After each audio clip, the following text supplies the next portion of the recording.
Good morning dear students, how are you. आप लोग कैसे हैं। हम समझते हैं कि आप लोग बहुत अच्छे होंगे। और हम आपको जो है कोऑर्डिनेशन कंपाउंड में पढ़ा रहे थे। क्या बॉन्डिंग में सबसे पहले हमने आप लोगों को वार्नर्स थ्योरी पढ़ा है। पिछली वीडियो में हमारे वार्नर्स थ्योरी है।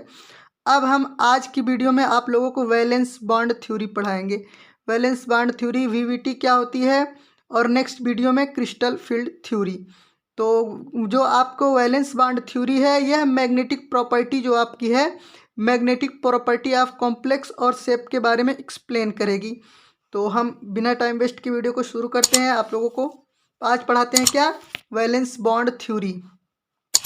और वैलेंस बॉन्ड थ्योरी हम क्यों पढ़ते हैं, कोई बॉन्डिंग की थ्योरी क्यों, इसलिए कि जो है मॉलिक्यूल्स किस टाइप का है, पैरामैग्नेटिक है, डायामैग्नेटिक है, या फिर क्या है, उसकी जो है बॉन्डिंग किस टाइप की है, वह टेट्राहेड्रल है, ऑक्टाहेड्रल है, या फिर स्क्वायर प्लेनर है। ये सब जानने के लिए हम क्या पढ़ते हैं, बॉन्डिंग थ्योरी पढ़ते हैं। बॉन्डिंग थ्योरी हमें इस बात को बताता है कि कोई भी कोऑर्डिनेशन कॉम्प्लेक्स किस टाइप का है, पैरामैग्नेटिक, डायामैग्नेटिक, या फिर उसमें किस टाइप की बॉन्डिंग्स है, स्ट्रक्चर्स या जियोमेट्री, सब कुछ एक्सप्लेन होता है किससे, थ्योरी के द्वारा।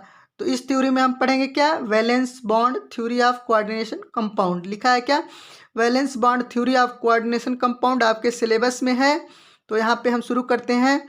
The main postulates of this theory are as under. जो ये थ्योरी है वैलेंस बॉन्ड थ्योरी, इसमें कुछ निम्नलिखित पास्टुलेट्स है जो नीचे हैं। क्या क्या है, द मेटल एटम और ion in the complex has a number of empty orbital. ये कह रहे हैं द मेटल एटम, जो मेटल एटम है या आयन है, इन ए कॉम्प्लेक्स में has number of empty orbital, जिनके पास क्या होता है, इम्पटी ऑर्बिटल होता है। तो इनका कहना है कि जो सेंट्रल मेटल है उसके पास इम्पटी ऑर्बिटल होता है, which can accept electron donated by ligand. जो ऑर्बिटल्स क्या करता है, इलेक्ट्रॉन पेयर को एक्सेप्ट करता है, किससे डोनेट किया हुआ, लिगेंड के द्वारा डोनेट किया हुआ इलेक्ट्रॉन को एक्सेप्ट करता है। कौन, जो डी ऑर्बिटल होता है, ऑर्बिटल क्या, खाली डी ऑर्बिटल होता है, किसका, सेंट्रल मेटल का। टू फार्म कोऑर्डिनेशन बॉन्ड, जिससे क्या बनते हैं, कोऑर्डिनेशन बॉन्ड बनते हैं। एग्जाम्पल के लिए Cr3+ ion has 3d4s and 4p vacant D orbitals. जो आपका Cr3+ आयन है क्रोमियम का, इसके पास क्या है, 3d ऑर्बिटल है, 4s है एंड 4p है। तो आप लोगों को पता है कि जो डी ऑर्बिटल्स होते हैं, जो कॉम्प्लेक्स होते हैं, उनके जो है 3d के बाद 4s 4p या फिर जो है 4d सीरीज है, तो उसके बाद वाले ऑर्बिटल्स तो खाली ही होते हैं। Since the energy, second postulates क्या कहता है, since the energy of n-d orbital are near the energy of s and p orbital. ये कह रहे हैं कि इनकी एनर्जी, किसकी एनर्जी, n-1d ऑर्बिटल की एनर्जी और s एंड p ऑर्बिटल की एनर्जी कैसी होती है, these orbital together the hybridize. इनकी लगभग सेम होती है, और क्या होते हैं, इसमें हाइब्रिडाइज होते हैं। इनकी जो एनर्जी होती है नियरली सेम होती है। देखिए n-d orbital are the near energy, इनकी एनर्जी लगभग सेम होती है s और p ऑर्बिटल से, इसलिए क्या करते हैं, टुगेदर आपस में क्या करते हैं, हाइब्रिडाइज करते हैं। To give new equivalent orbital, और क्या देते हैं, नया जो है इक्विवेलेंट ऑर्बिटल देते हैं, कॉल्ड द हाइब्रिडाइज ऑर्बिटल। तो ये क्या कहलाते हैं, हाइब्रिडाइज ऑर्बिटल कहलाते हैं। Which take part in bond, जो क्या करते हैं, हाइब्रिडाइज ऑर्बिटल क्या करते हैं, बॉन्डिंग में टेक पार्ट करते हैं, यानी उसमें भाग लेते हैं। फॉर्म विथ लिगेंट ऑर्बिटल, किसके साथ, लिगेंट ऑर्बिटल के साथ क्या करते हैं, इसमें भाग लेते हैं। और इसके नेक्स्ट पास्टुलेट्स क्या कहता है, the hybridized metal orbital overlap with ligand orbital. जो हाइब्रिडाइज मेटल ऑर्बिटल होते हैं वह लिगेंट ऑर्बिटल के साथ क्या करते हैं, ओवरलैप करते हैं, to form strong bond, strong bond बनाने के लिए। Each ligand donate a pair of electrons to the central metal ion. Each ligands, प्रत्येक जो लिगेंट होते हैं डोनेट करते हैं, क्या डोनेट करते हैं, ए पेयर ऑफ इलेक्ट्रॉन, एक इलेक्ट्रॉन पेयर डोनेट करते हैं, to form to the central metal ion. किसको डोनेट करते हैं, सेंट्रल मेटल आयन या सेंट्रल मेटल एटम को डोनेट करते हैं। समझ में आया। तो अच्छा, आयन और एटम क्यों बोला जाता है, कभी कभी जो सेंट्रल मेटल होता है पॉजिटिव ऑक्सीडेशन स्टेट में होता है तो उसको हम बोलते हैं आयन, और कभी कभी वो जीरो ऑक्सीडेशन स्टेट में होता है तो उसको आयन नहीं, उसको सीधा एटम ही बोलते हैं, अगर उसके पास जो है जीरो ऑक्सीडेशन स्टेट है। इसलिए सेंट्रल मेटल एटम भी बोला जाता है और सेंट्रल मेटल आयन भी बोला जाता है। एटम इसलिए बोला जाता है कि जब वह जीरो ऑक्सीडेशन स्टेट में रहता है तो वह क्या होता है, आयन नहीं होता है, वो एटम ही होता है, इसलिए सेंट्रल मेटल एटम भी बोला जाता है। इस चीज़ को आप ध्यान दीजिए। उसके बाद जो फिफ्थ पोस्टुलेट्स है, if the complex contain unpaired electron, अगर कॉम्प्लेक्स के पास क्या है, अनपेयर्ड इलेक्ट्रॉन है, द कॉम्प्लेक्स इज पैरामैग्नेटिक, जो कॉम्प्लेक्स क्या होगा, पैरामैग्नेटिक होगा, इन द नेचर पैरामैग्नेटिक होगा। Whereas if it has paired electron, अगर इसके पास क्या है, पेयर्ड इलेक्ट्रॉन है, the complex is a diamagnetic, तब कॉम्प्लेक्स क्या होगा, डायामैग्नेटिक होगा। अगर जो सेंट्रल मेटल है उसके जो last outer most electronic configuration है, अगर वहाँ पर सब पेयरिंग इलेक्ट्रॉन्स के होंगे तो डायामैग्नेटिक होगा, और अनपेयर होंगे तो क्या होगा, पैरामैग्नेटिक होगा।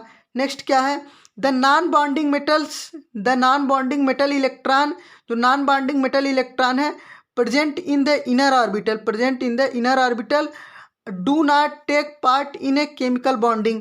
ये कह रहे हैं कि जो डी ऑर्बिटल्स के इलेक्ट्रॉन्स प्रेजेंट होते हैं वो क्या करते हैं, केमिकल बॉन्डिंग में पार्टिसिपेट नहीं करते हैं। कौन, जो डी ऑर्बिटल के इलेक्ट्रॉन्स होते हैं वो केमिकल बॉन्डिंग में पार्टिसिपेट नहीं करते हैं, क्योंकि डी ऑर्बिटल का जो है वैकेंट ऑर्बिटल्स जो है बॉन्डिंग में यूज होता है।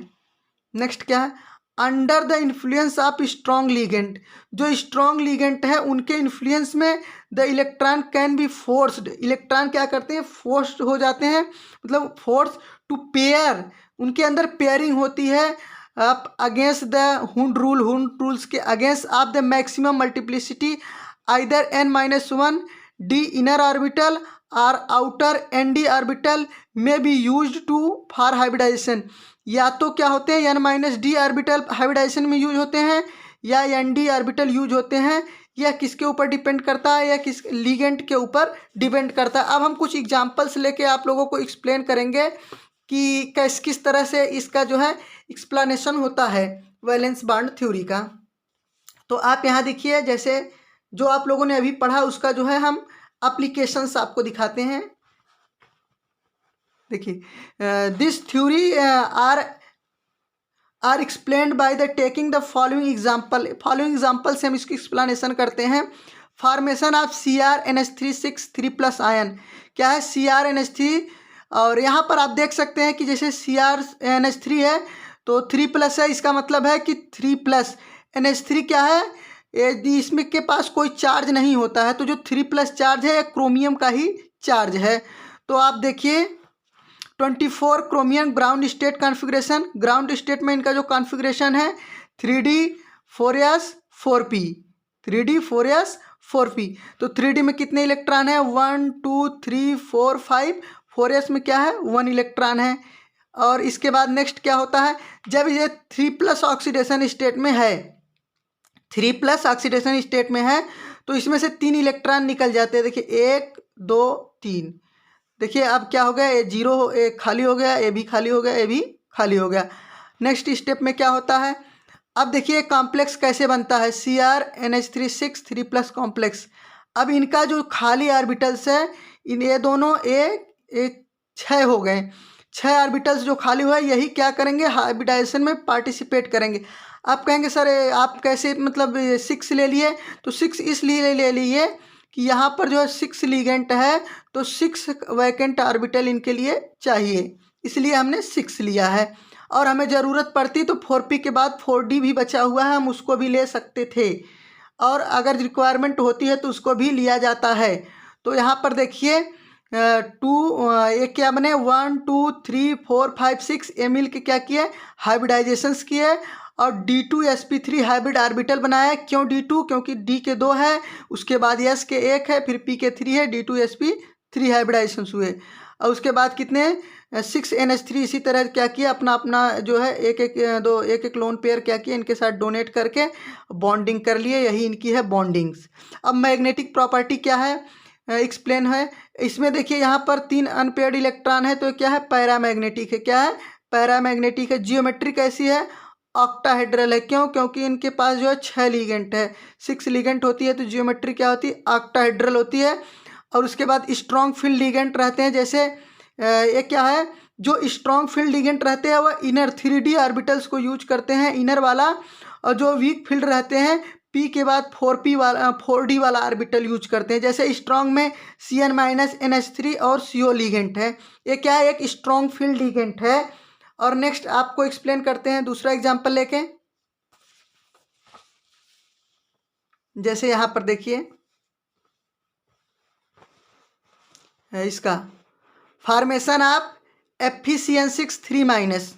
देखिए फॉर्मेशन ऑफ FeCN6 3-। अगर यहाँ पर 3- है तो इसका मतलब CN6 6 लिगेंड कितने 6- थे इस पे, तो 3- यहाँ ख़त्म हुआ तो Fe पर कितना आया 3+ आया। तो 26 Fe का ग्राउंड स्टेट में कॉन्फ़िगरेशन कैसे होता है? 3D 4s 4p। 3D 4s 4p। 3D में कितने होते हैं? 6 इलेक्ट्रॉन होते हैं। 4s में 2 होते हैं। 4p क्या होता है? वैकेंट होता है। Fe3+ ion configuration. अब क्या होते हैं? 2 इलेक्ट्रॉन इनके निकल जाते हैं, 1 इलेक्ट्रॉन ए वाला निकल जाता है। आप कहेंगे सर ए वाला क्यों निकला? क्योंकि देखिए ये जो है लास्ट वाला इलेक्ट्रॉन है। ये क्या है? लास्ट वाले।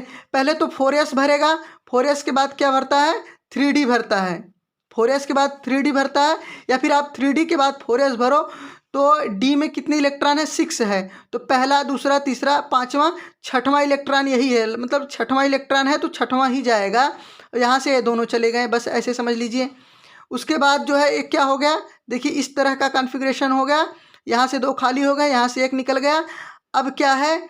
ये इसके पास कौन सा लिगेंट है? आप देखिए इसके पास CN लिगेंट है, तो क्या होगा? Fe3+ hybridize ion under the influence of strong ligand. यह स्ट्रॉन्ग लिगेंट के इन्फ्लुएंस में क्या है? हाइब्रिडाइज होता है। तो कैसे? इसके जो 2 ऑर्बिटल है D वाले क्या है? यहाँ पर पेयरिंग हो जाते हैं। इलेक्ट्रॉन को यहाँ भेज देता है, एक इलेक्ट्रॉन को यहाँ भेज देता है। कौन भेज देता है?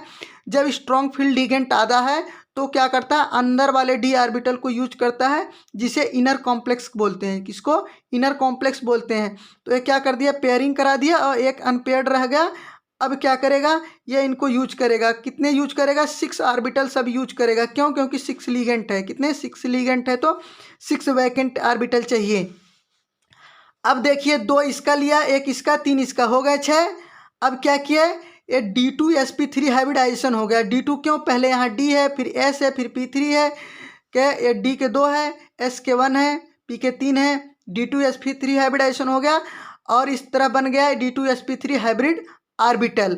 और यहाँ पर जो है 6 CN एक जो है लोन पेयर दे के इसके साथ इसी तरह क्या कर लेते हैं? बॉन्डिंग बना लेते हैं। इसी जो वैकेंट ऑर्बिटल होता है इसी में इनका लोन पेयर आता है। यह हो गई इनकी बॉन्डिंग। Magnetic property paramagnetic. क्यों? क्योंकि इनके पास एक अनपेयर्ड इलेक्ट्रॉन है। और उसके बाद ज्योमेट्री कैसी होगी? ऑक्टाहेड्रल। क्यों? क्योंकि 6 लिगेंट है। उसके बाद इनके जो एग्जाम्पल्स हैं डायामैग्नेटिक के, जैसे FeCN6 4-। ये FeCN6 4- होगा। 4- होगा कैसे? जब Fe पर 2+ होगा। जब Fe पर 2+ होगा तो CN 6- थे, तो इसके 2+ को ख़त्म किए तो 4- बचा हुआ है। देखिए जब 3+ है तो क्या है? यहाँ पर इतने इलेक्ट्रॉन, और अगर 2 होता तो केवल यही वाला दोनों इलेक्ट्रॉन 2+ होता तो यही वाला दोनों इलेक्ट्रॉन जाता, बाकी इतना बचा रहता। उसके बाद क्या होता? 6 था तो यहाँ वाले 2 क्या करते हैं? पेयरिंग करते इसमें, और यहाँ तो पहले से रहता ही, देखिए यहाँ से जाता ही नहीं। अब क्या हो जाते हैं? सब के सब पेयरिंग हो जाते। ये तो पहले से था और 2 और आते और पेयरिंग हो जाते। तो इस तरह क्या बना लेता? डायामैग्नेटिक कॉम्प्लेक्स बना लेता। नेक्स्ट एक और एग्जाम्पल है वीक फील्ड लिगेंट का। आप देख लीजिए यहाँ पर फॉर्मेशन ऑफ FeCl4-। देखिए FeCl4- है, 1- है, तो इसका मतलब है कि FeCl4 4 Cl के पास 4- था, 1- बाहर बचा हुआ है, तो इसका मतलब 3+ Fe पर रहा होगा, तभी 3- ख़त्म हुआ है। उसके बाद Fe का क्या है? ग्राउंड स्टेट में कॉन्फ़िगरेशन आप देख लीजिए। Fe का जो है आप देखिए हैं पीछे। उसके बाद Fe3+ का भी देखे कैसे हुआ है। अब देखिए जो है ये किस टाइप से कॉम्प्लेक्स बनाते हैं FeCl4- कॉम्प्लेक्स। ये क्या करते हैं? इनके अंदर एक पेयरिंग कराने की कैपेसिटी नहीं होती है। जो वीक फील्ड लिगेंट होते हैं क्या करते हैं? सीधे क्या कर लेते हैं? बाहर वाले ही ऑर्बिटल का यूज करते हैं। यहाँ पर जो है Cl4 है, अगर Cl4 है तो 1 यहाँ पर और 3 यहाँ, 4 को यूज किए, डी वाला नहीं यूज किए। और अगर जो है यही CN4 होता तो क्या कर लेता, इनको पेयरिंग करा के ए वाला डी यूज कर लेता। अगर FeCl6 रहता तो इनके आगे जो है 4p के आगे जो है 4d वाला यूज कर लेता। किसका? 4d वाला यूज कर लेता, लेकिन जो है 3d वाला नहीं यूज करता, क्योंकि इनके अंदर उतनी कैपेसिटी नहीं होती कि ये पेयरिंग करा दें 3d वाले इलेक्ट्रॉन को। तो इनके साथ कौन सा हाइब्रिडाइजेशन होता है? sp3 हाइब्रिडाइजेशन होता है, और 4 जो है हाइब्रिड ऑर्बिटल बनते हैं। इन्हीं चारों के साथ 4 Cl क्या करते हैं, अपना इलेक्ट्रॉन इसी में डोनेट करते हैं। वैकेंट रहता है हाइब्रिड ऑर्बिटल, और क्या करते हैं, बाइंडिंग करते हैं। मैग्नेटिक प्रॉपर्टी क्या होती है इनकी? पैरामैग्नेटिक, क्योंकि इनके पास ढेर सारे अनपेयर्ड इलेक्ट्रॉन हैं। ज्योमेट्री कैसी होगी? टेट्राहेड्रल होगी। क्यों? क्योंकि sp3 हाइब्रिडाइजेशन है। sp3 हाइब्रिडाइजेशन होता है तो ज्योमेट्री क्या होती है? टेट्राहेड्रल होती है। वीक लिगेंड जैसे Cl-F-H2 अगर ये सब हैं तो क्या करते हैं, ये डी वाले को नहीं पेयरिंग करते हैं, केवल जितनी ज़रूरत होती है इसके आगे ही वाले ही ऑर्बिटल का यूज करते हैं। आज के वीडियो में इतनी ही। नेक्स्ट वीडियो में हम आपको बताएंगे क्रिस्टल फील्ड थ्योरी CFT। तो अगर वीडियो अच्छी लगे तो वीडियो को लाइक करें और वीडियो को शेयर करें, चैनल को सब्सक्राइब करें दोस्तों में। तो गाइस आज के लिए इतना ही, फिर मिलते हैं नेक्स्ट वीडियो में। तब तक के लिए टेक केयर, बाय बाय।